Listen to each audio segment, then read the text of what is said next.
Tuesday is Election Day, and perhaps the most important election day of our lifetimes. And there are reasons for that. I'd like to read a verse here. You know, I get the feeling sometimes when I talk about some of these things that the people that need to hear them aren't present. But I don't know that for sure, of course, but it's just a feeling. It is critical that you do vote. In this country, we have this right. Had Paul had the right to vote, I'm sure he would have taken advantage of it, but he did not have this freedom. If you are not sure about the groups in this country, the activist groups who are trying to destroy it, I encourage you to go to the lending library and sign out A Nation Adrift.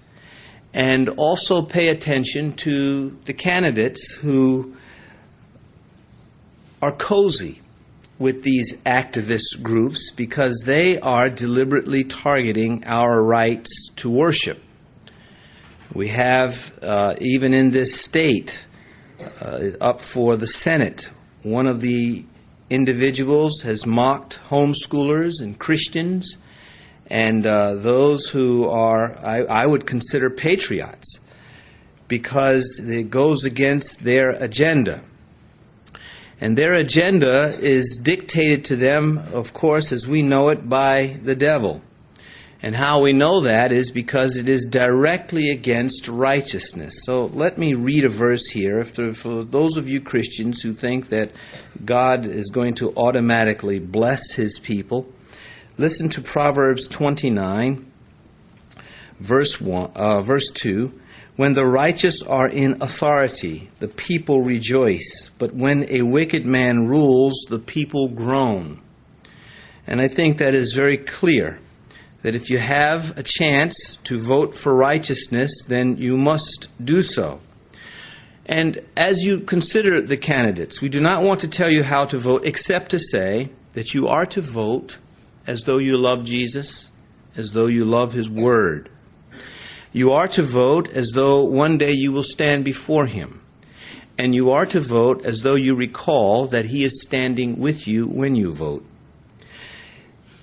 If you are one of those individuals who is so easily given to your feelings, consider Proverbs 28, verse 26. He who trusts in his own heart is a fool. I did not write that, but I agree with all of it. And so again, vote as though you love the Lord. There are those in this country that want a God-free zone. We know that to be hell. Hell is the ultimate God-free zone, though the Lord reigns there also. And the only ones in heaven are going to be those who want to be there, who are not ashamed of God, who want to be under the authority of His throne. If you claim to be a born-again Christian, you do not have the right to vote what is important to you. You are to vote what is important to God. If you are a born-again Christian, you cannot have it both ways. You cannot have the salvation the Lord offers and then the unrighteousness of the dictates that may come out of your heart that are contrary to Him. When the prophet Amos said, "Can two walk together unless they are agreed?" he was speaking to the nation. It was not addressed to an individual, though it applies to individuals also. God cannot and will not bless the disobedient, the willful disobedient. There was a time in this country when a man of God named Charles Finney denied communion to anyone who owned a slave. He stood up for righteousness. He was not the only one, but he was one of the most notable ones. In this country, we have the abortion trade, for example. It is big business, big dollars, and it is wicked to murder the unborn.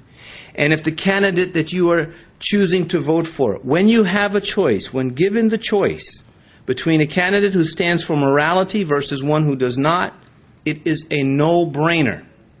And do not think that the Lord shrugs at sin as though it were something insignificant.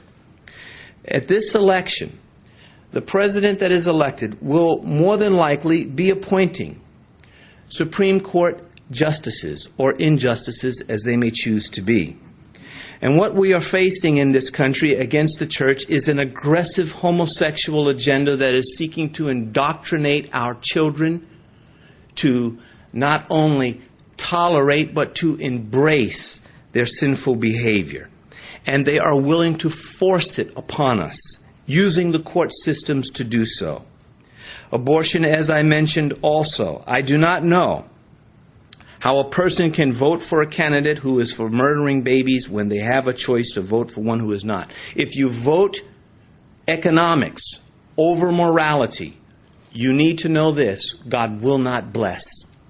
You will put your money into bags that have holes. It is not an issue of economics or ethnicity or anything else before it is righteousness for we who claim to be saved.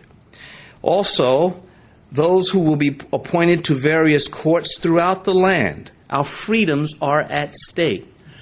They are looking to silence pastors so that if we speak against homosexuality and abortion, we can be charged with preaching hate crimes. This is what it's coming to. You can sit on your hands and do nothing, or you can vote. If you, again, choose to vote based upon a lack of evidence, based upon your feelings, understand it is a very foolish way to go about it.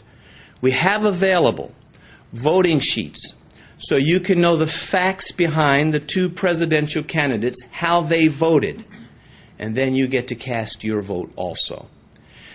Tomorrow night, we'll be here praying because it is a very critical time for us.